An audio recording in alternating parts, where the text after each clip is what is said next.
بسم الله الرحمن الرحيم وبه نستعين وأصلي وأسلم على أشرف خلق الله والمرسلين على سيدنا محمد الصادق الأمين ومن تبعه بإحسان إلى يوم الدين.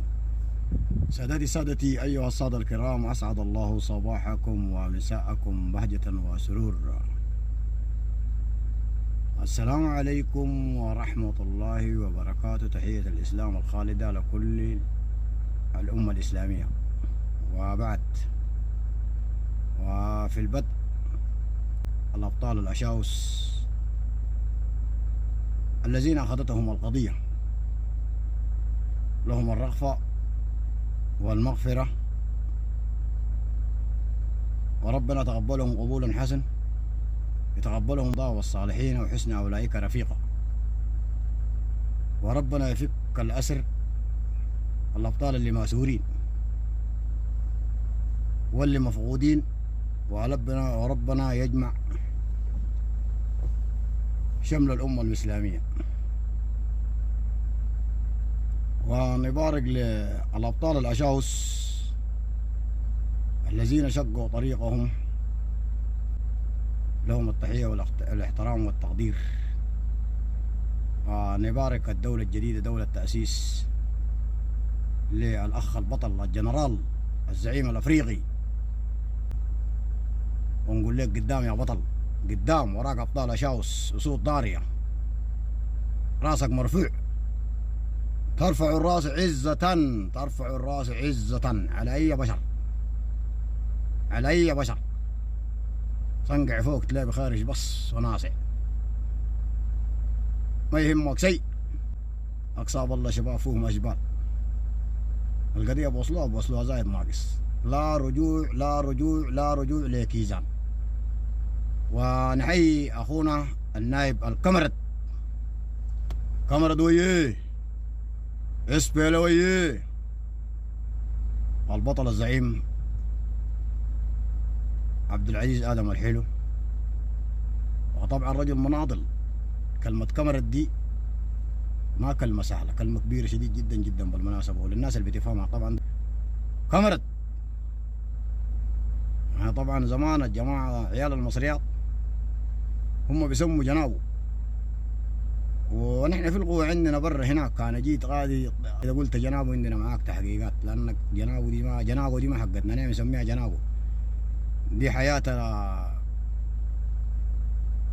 الزعيم البشير. طبعا الزمن ذاك عاس مع عاس، والشاعر قال كل دور إذا ما تم ينقلب. وهي طبعا ما بتدوم، لكن يا تعيش بعز.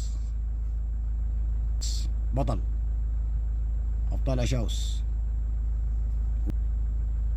والمشروع ده بالمناسبة ما جابه من فراغ،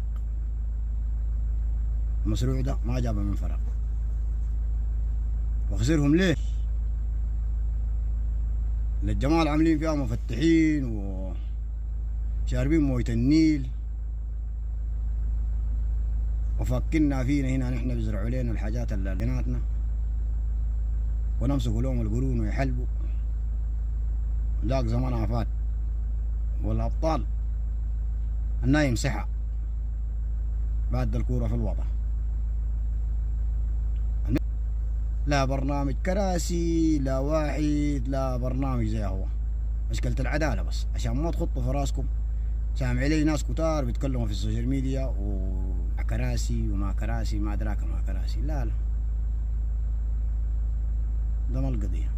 القضية العدالة الذي تدي ذي كل حق حقه، هي دي المطلوب إثباتها. والتساوى والمساواة، طبعا المساواة بين الأمة الإسلامية، سواء كان أبيض ولا أزرق ولا أحمر. ربنا خلقه بشكله ذاك، ما ميزه، وانت بتميزه، انت منو اللي تميزه؟ ما عليك كان حكمت تدي حقه بس، لكن حكمك يديك حقك. ده المطلوب منها. واي زول يعرف نفسه انه هو سوداني وعنده حرية، عنده حرية الرأي، يعبر عن رأيه. والتهميش طبعا يا شباب، تهميش ده واضح وصريح، ما دار له نقاش ولا دار له برنامج. لولا التهميش لكان عبرنا مشينا القمر.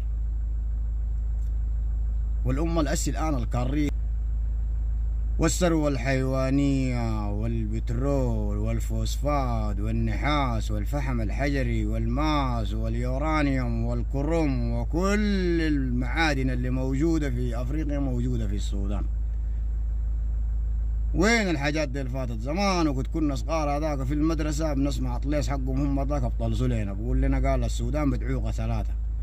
الثلاثة شنو؟ قال الخبرة الفنية في المقام الأول، ورأس المال، والأيدي العاملة. تمام، ديل ما في شنو باش انه شنو يكون متوفرات باش ان احنا نستخدم المعادن دي نعرف نطلعوها كيف ونتصرف عليها كيف ونمشي الامور بها كيف. ديل ما فيش النهاية. تمام، كل دور اذا ما تم ينقلبوا. لسه طبعا جا الدور بتاعت العولمه وبتاعت التكنولوجيا. كان زول ما يتعلم ذاته من تليفينا ومن العالم الهوى ذاته كده، الهوى شخصيا كده استنشاقك للهوى ده بخليك انك انت تفتح وتعرف قضيتك شنو. خليك من انه انا قريت مدرسه وقريت قران وقريت وما قريت ده كله ده انفكه من غادي. ايه زول الان عارف قضيته، شغله بقت متوفره والظلم مظالم والظلم كتر. والحته دي محمد ما كان دار يوصلها معاكم، الحته دي شخصيا ما دار يوصلها معاكم. احنا طوربورو، احنا طوربورو وشردنا واضطردنا وودانا لعند جنوب السودان ولعند دخلنا ليبيا وتشاد وفرينا في الدول الليل. اللي فررنا محمد رقيق البطل هو. وفررنا كيف؟ فررنا برجال، ما فررنا بفهم قال ولا حنق معانا ولا حنقنا مع قنقر. فررنا من هناك وبعد تالي هو المشى جابنا ليكم.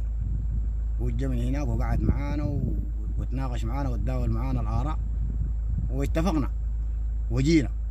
ومما جينا انت قلتوا خلاص الناس زيل نطلقهم في رقبة محمد، وهو اللي يرتب لهم وهو اللي يسوي لهم ويا ما حاجات كثيرة حصلت. وجاصف وخسر من حقه مبلغ وقدره. الحاجات اللي خسر يرتب لهم فوق تحت. لكن الموافقة وين؟ الموافقة من القطط الصمان دي. القطط الصمان دي ما ساعدوا. ونحن زمن جينا ذاك حتى اننا باقي الكبارات الفيل الخطوم ديلك ناس مطامع ومصالح شخصية وما عندهم قضية. ومن خلال الفهم ذاك ذاته ادانا نحن فهم جديد. عرفنا انه الناس ديل الفيل اللي قدام الزمان نحن خطينهم قدامنا سياسيا بتاع طليس، فنحن فالمفترض بناء على انه طليس ذاك ديل ما ناس قضية، ناس مصالح شخصية. يعني واحد دار ليه اميرة ويلقى ليه مريه بيضت بيخاية ويضرب الضلله والمكيف ده وبعد تالي يركب عربيته ويسوي له كريشه ويمشي معاه للجمحل مركز القرار هناك. ما عندي ليك شغله بمهمشين وقلبانين وامورهم جايطه وده مشوار طويل انا قضيته من 2003 وليوم الليله. ده ما المفترض انا جيت له. نرجع ورا ونستشير باقي الابطال والقادات الميدانيين دي نستشيرهم والفهم شنو ونعمل شنو. وهسه نحن جينا وبقينا امام الامر الواقع ما لم نتصرف ما فيش طريقه. نعمل شنو؟ الناس بتتداول الاراء بتطلع بنتيجه. الحاجه اللي بقت عليها بتمشي سواء كان سلميه او طبعا ما وروكوا ليها. هاي الطقع النظيف ده الطقع النظيف ده ما درس عصر ما ورا طوره بوراي. وفي حياتي دي كلها قضات تشرد غير المكاجة ما شغلك ولا بعرف هذا قرا شنو زي ما العيال الصغار سامع فوقكم بقولوا انا هنا القرا منه القرا باللي بس طوره بورا دي اخوي قارين باللي. لكن سوء فهم. ومحمد ده نحن قاعدين وسامعين وعارفين محمد بقول في شنو. محمد جاط لحد عندك كلمة قال فيها صبرنا وصبرنا لعندي مصارينا نتحرر. الزول وصل درجة قف ذاته ما قصر. رجل ما قصر. وبعد ده كله قادنا لفي جنينة هناك امشي الحق جنينة قادنا اللي بجاي امشي حصل جاي وكيف ماني عارف. القطط الصومالي انتوا زحيتون من الكراسي قومتم من الكرسي بس قلت لهم امشي اقعدوا بغادي هناك عليهم. انت لما سيستم حاكم ودار تستلم انت جديد يستلم دار نظافة. ما انت دار نظافة تعرف من حولك ذاتك ان قعدت كيف تقعد في امان. ما خلاص انا ظهري وسخان وبجي قاعد. لا ما كده. والشغل طبعا شغل بتاع ظلم معروف. شغل التهميش ده الليله نحن ما بنتكلم فوق كنا تكلمنا فوق ولا عندي غدوه والابطال اللي موجودين لسه الان في الخطوط الاماميه والوين في الصحراء والوين دل اللي في شاكل الحلو دي اي زول عنده قضيه، دي القادات بس مميزين، بس القايد ده خطه قايد ده مميز، بس في حاجات طبعا فايت عليك انت، هو بيقدر طبعا شنو بوصلك ليها. لكن الناس دي كلهم عندهم قضيه، انا بندقه وعنده قضيه، بعرف انه انا عندي قضيه، بعد ما ينتصر بعرف برجع بعد تالي بشوف انه القضيه دي كانت كيف وانا كان شاكل. وحان الوقت بتاعت انه الناس تاخذ، لان من 56 الناس زي ما نايمه، والناس اتناقشت بالسودان. السبب حقه التهمش. عبر 21 سنه شال رجال ابطال سودانيين افارقه كل العالم بعرفوهم، لكن خلوهم العيال الخواجيات ديل. لو ما نحن عيال دارفور الاسي قاعدين هنا عاملين فوق، كان احنا قرروك ديل، كان زمان الجماعه لاك طربقوا عليكم براهم، بس جيهوا لكم اموركم. جوتونا هنا بخدمه وطنيه وبيطلع وفي واحدين مننا نحن وفينا المفتحين ديل، الناس اللي عبروا فاتوا يتعلموا وصلوا درجه دكتوراه وعارفين انهم الزول ده طبعا خطير عليكم وكده، بتصاحبوا بتجيبوا قريب عليكم هناك، وبتدوا لي بنيه بيضت بخايع، وبتدوا لي اسمه ميره، وبتظبط الامور وبتقول لها فاره وي قطم الفارات دي ما تنقشهم الحاصل شنو عمل نايم تشتغل بتعليماتنا نحن هنا تمام. خلاص ده بجكك هناك قاعد. احنا لدرجتنا النايب نايب اول اخذنا، لكن ما عنده صلاحيه، مخلايه بدون عيش. وبارك الله في محمد رقيق البطل حليب العواد برايه، ترى هو زكاوه لوح. حليب العواد ده زكاوه. الرجل من استلم بفهم بتاعت انه انا اغير النظام ده، ما يستلم بتاعت انه انا داير احكي وانا داير اجي نائب الرئيس ولا داير استلم السودان دي. لا انا برنامجين شفته عم كعوق القلابه الموقعين قاعد هناك، ناس دمر وفراقين وفي حليلات، ناس ساكنين في قطاطي وامورهم جايطه، والبساوق له حمير، والمساكين المساوق له حمير، الحمير طقط الحفيره وقع عفش انكشح، قامت مساكينه من هناك باي عليه بقيره ولا باي عليه نيقه ولا شنو مودي لعيالها حاجات تفرق. وصلت هناك برضه تلقت المويه ما فيها، تاني شدت الحمير مشت دار تجيب مويه وتجيب حطب عشان تسيل عيالاتها اكل. والناس هنا شغالين بالغاز وشغالين في الاسبريت، والثروه الحيوانيه جايه منها اللي مساكينه دي، والبترول جايه منها اللي مساكينه دي، والعفش ده كله جاي منها هنا. والدفع الثلاثه حتى بيجيبوا خبره قالوا ادوا حقيقه، شوفوا الاطليس ليسكي ويقول لك امشي البنك الفلاني وجيب الجواز الفلاني وجيب زول ذاك قريبك والزول ذاك عمتك ودي خالتك و ويجرجروك في حقوق ولادك ذاتك، كرهوك السودان ذات. انت كان لقيت طريقه في الزمن ذاك وقتي بس بتتمرد. تعرف الظلم ببدا من هناك، من جناق. الظلم بدا في جناق انت في المقام الاول، وحاجات كثيره مرت. وهي طبعا الجبهه الاسلاميه دي زمن جات عندها قال 5 حاجات، والخمسه حاجات دي انا لغايه نسيت منهن 3. هم حاكمين قال تتكلم تتلبع، تمشي الجنوب ما ترجع، تاكل ما تشبع، تلبس مرقع. تو الخامسه دي كمان عارف فم كنيسه شنو يعني، انت قاعد معاهم جيت بس يدعوا لك عظم تستلم العظم ده وتقطم، ما عندك شغله بالوراق ذاته كده. هم بيتفقوا معاك لا تفرفر بجاي ما سوداني وبتاع وتقول السودان كده الكريم من نزلهم كده في جوازاتهم. انتوا من وين ذاته؟ انتوا من وين؟ انتوا ياتم ذاتكم الظبه لحد بتجوا بتقول لنا نحن ديل انتوا ما سودانيين ديل. ابطال المهديه ديل كانت جدودكم انتوا، ابطال المهديه ديل منو؟ التعيشي ده انتوا عندكم واحد زول هناك في قبائلكم النيليه دي في قبيله سمعت عاشه. التعيشي ده منو؟ زمن هو خلاص استلم وعرفتوا ان الزول ده من الاتجاه اللي كده طلعتوا فوق التلاريون نبذه. ذاتكم حق الخرطوم ده. ده عالميا ما في. عالميا ما في فساد زي ده. العياذة بالله من فسادكم ده ما في داعي لذكره، وده سوشيال ميديا وراي عام وبرنامج زي هو. أركم الناوي وعبد الواحد وخميس كدن والقيرم وعملوا كده قطعوا حبل. حرام برضو قال شادي مرتزق، ما أنا عارف كيف بالضبط. طلعوا واحدين من جوا هناك، انت راجل قاعد في كرسيك وبتنبع بتقول انا اسد وبرنامج زي تيجي تنحفر لك بتنحشر لك في بتروم.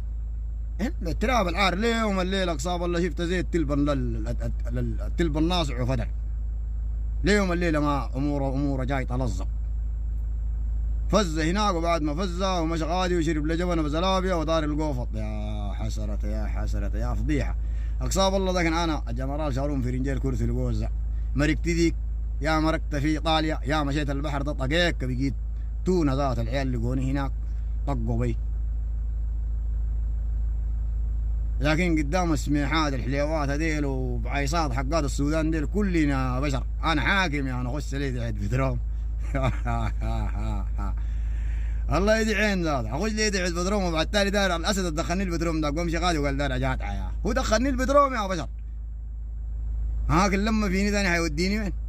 والله اقول كذا ده ودوك هناك التماسيح دي بحرجوا فوقك. وانت البرهان الرجال ذات القنقر دي عشان اقول عليك انت تعلمتها هنا علموك لا ناس محمد ديل هنا المرحوم ناس علي يعقوب ديل وشنو شنو عارف زمن زالين قداق وزمن عيال عبد الواحد كربوك ذاك. عيال عبد الواحد زعموا منك حبيل وعامل ديسكاون مع عبد الواحد وبرنامج وبارك الله في عبد الواحد. عبد الواحد ذاته ما قصر معك.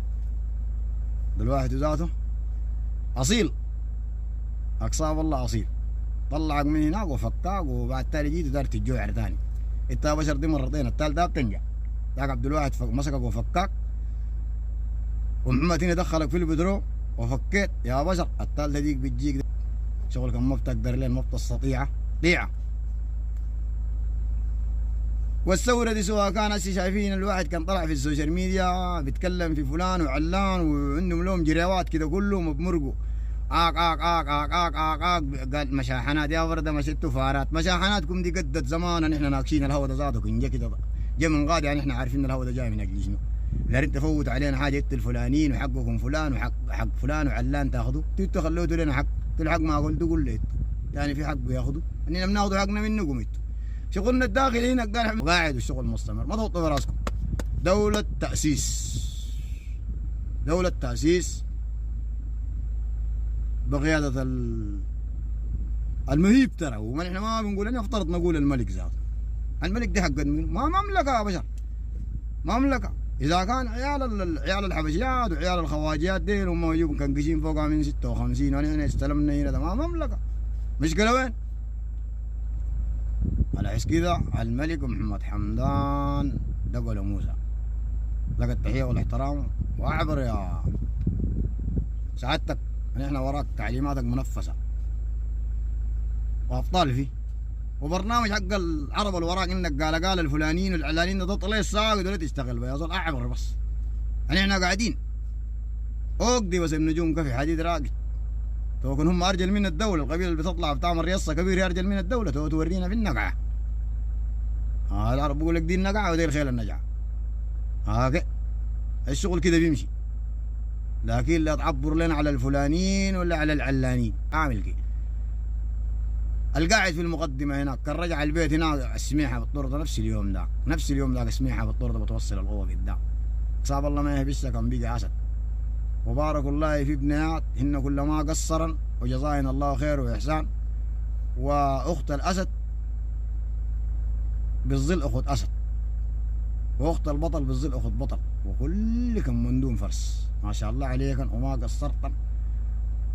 واخباركم معانا نحن ترى سامعيننا. كان المشي من هناك دبش لعفيش وخمام كي شال اللي في بكيسي مشي هناك طرطنا جاء كل خبر معانا. والرجعه كمان هناك بعمل لي يومين كتاني بقتل الملف. نفسك بتأني ببراي من دون ابنات كيف يقول نفسك بتأني كمان هناك عمرك بيجي راجع هنا.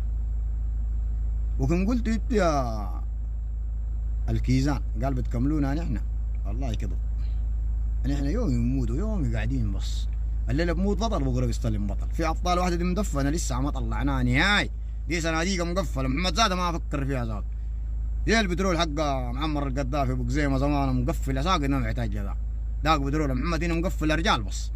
مقفل رجال ابطال بس منيكم النار بس ما ورده كامل كمان عندهم اقصاب الله ببطلوا واقفين زي ده بس. بيقع كده بيت القواقع قدام هو ماشي اصلا ما عنده اي برنامج.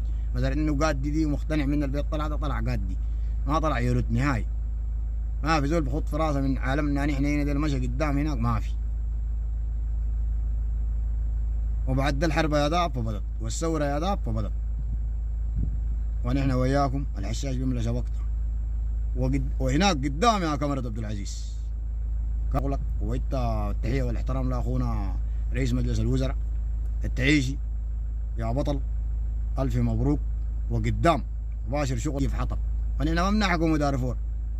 قول لنا قال انفصاليين وفي طليع السامعه وعيالاتهم دلاك عاملين فيها مثقفاتيه ديلك بنبحوا وبقولوا نحن وانفصاليين ودوله موازيه. وين دوله موازيه يا بشر؟ نحن السودان يا بشر، ده السودان، نحن دولتنا دي السودان. ما في دوله موازيه هناك وتقول لنا موازيه، لا لا ما في كلام زي ده. تجيب على الكرعين هذه نحن بنحكم الدوله كلها، نحن بنحكم دارفور يا بشر. دارفور نحن ما في زول بخوفنا فوق، دي دمرنا وده فريقنا يا بشر. ما في زول هنا بيقدر بيحكمنا فوق. نحن السودان دي ما حقتنا جدود ودارين كرري ودارين محل جدودنا ما تضاك. الجزيره دي حق ذاته فوق، نحن دارين محل جدودنا هنا. البترول حق جدودنا ذاك نحن بنستفيدوا منه، نحن عياله. ما انتوا اللي بتستفيدوا منه، نحن اللي بنستفيدوا منه. وتاخذ الحذر من دول الجوار. الحصل في ليبيا كانت كيف، والحصل في سوريا كانت كيف، الحصل في جنوب السودان كانت كيف، ودول كثيره دول جوار. وكلها شفتوها وما استعستوا، قلت لا لا السودان دي ذاتها نعملها زي ده. بقت زي ذاك، يهودا زي ذاك ذاتها، يهودا زي ذاك. تاني لا بعرف مثقفاتيه ولا بعرف احزاب ولا بعرف معلمين ولا بيعرف ذاك ولا اي حاجه. النظام كجم بس، جغم بس. انا زول فاره ما واو الذكر ما عارفه، داير حقي تدوني ولا لا؟ ما شغل جاب لي، ما جاب لي حقي باخده، امرقه بس، انا الراكبه بس. الشغل من في ايدك بقى لك في طيزه. قال برهان زمان الناس زي اللي كانت بتحل اشكالهم. تو شغل بقى بالرجال ده ابويا شر، انت بعيد منها كل البعد. لا تقول لي بجيب مرتزقه من وين وشنو شنو معارض في يليط حق هذا قال لميته منك في يليط ديل، في يليط اللي ملمدهم عيال كيكال وما عارف شنو شنو. عندك ديل عيال اللي ملقطين زمان بتجيبوهم من الحظيره دلاك، عيال البراء ما البراء وشنو شنو شنو ديل اخوي معاهم كعوق ديل. ما باكلوا عيش يا بشر، اقسام الله باكلوا عيش فوالد حق هذا ديل. والمشترك المالي ما يدك، المشتركه دي هم دارفورين، هم دارفورين بيمشوا بيحكموا وين؟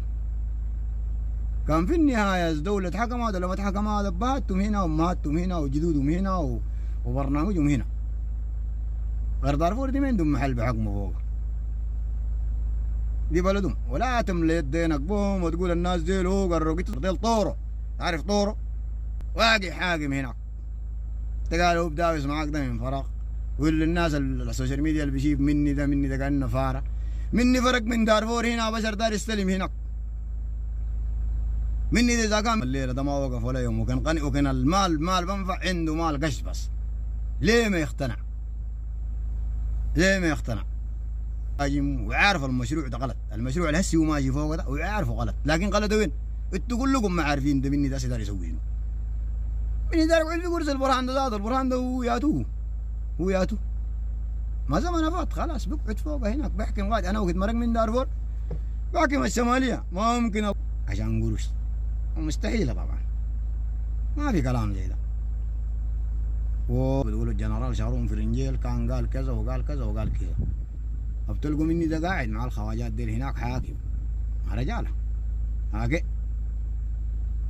عنده فهم ما من فراغ. وشوفوا فهم وهو عارف انه وهسي كلامي ده حيسمعه طبعا وعارف وخليه يرد فوقه. كما نفس السيستم حقي ده خليه يرد فوقه ويقول لي انا طلاسي 1 2 3. ده بس فاهم مني، الناس فاهمين عكسي ووق لا لا لا.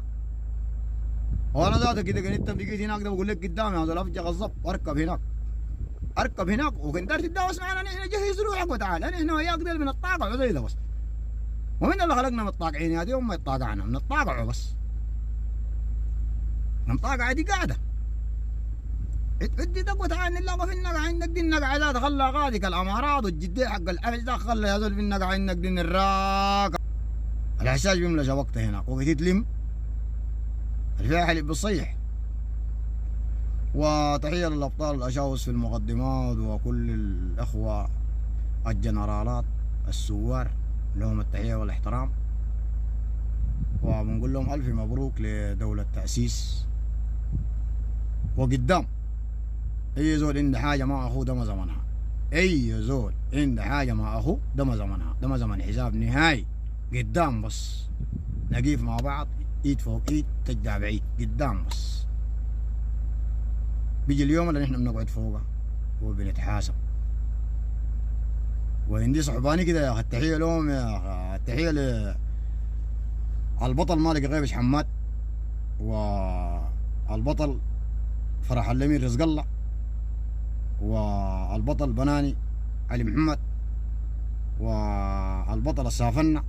لكم التحية والاحترام والتقدير وقدام يا أبطال. طبعا انتوا سوار ويا داب الثورة بدأت. خلاص بعد تورونا الإبداع حقكم في الثورة دي، الزمان دي دايرينها تو هنا.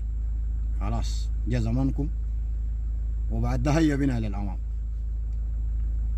هيا بنا للأمام قدام بس.